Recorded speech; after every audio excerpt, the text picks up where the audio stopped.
Sun Taibo told me this story. His great-grandfather, also named Sun, had been studying at the Willow Gully Temple on South Mountain and came home for the autumn wheat harvest. He only stayed at home for 10 days, but when he returned to the temple and opened the door of his lodgings, he saw that the table was thick with dust and the windows laced with cobwebs. He ordered his servant to clean the place, and by evening it was in sufficiently good order for him to be able to install himself comfortably again. He dusted off the bed, spread out his quilt, closed the door, and lay his head down on the pillow. Moonlight came flooding in at the window. He tossed and turned a long while as silence descended on the temple. Then suddenly a wind got up and he heard the main temple door flapping noisily.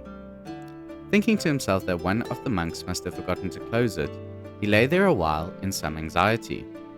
The wind seemed to be coming closer and closer in the direction of his quarters, and the next thing he knew, the door leading into his room blew open.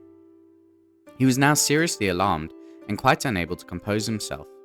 His room filled with the roaring of the wind, and he heard the sound of clomping boots gradually approaching the alcove in which his bed was situated. By now he was utterly terrified. Then the door of the alcove itself flew open, and there it was, a great troll, stooping down at first as it approached, then suddenly looming up over his bed, its head grazing the ceiling, its face dark and blotchy like an old melon rind. Its blazing eyes scanned the room, and its cavernous mouth lolled open, revealing great shining fangs more than 3 inches long. Its tongue flickered from side to side, and from its throat there issued a terrible rasping sound that reverberated through the room. Sun quaked in sheer terror, thinking quickly to himself that the beast was already too close for him to have any chance of escape, and that his only hope now lay in trying to kill it.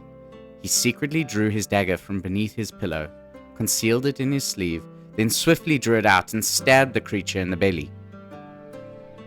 The blade made a dull thud on impact, as if it had struck a stone mortar. The enraged troll flailed out at him with its huge claws, but Sun shrank back from it. The troll only succeeded in tearing at the bed cover, and pulled it down onto the ground as it stormed out. Sun had been dragged to the ground with the bed cover, and he lay there howling. His servant came running with a lantern, and, finding the door locked, as it usually was during the night, he broke open the window and climbed in.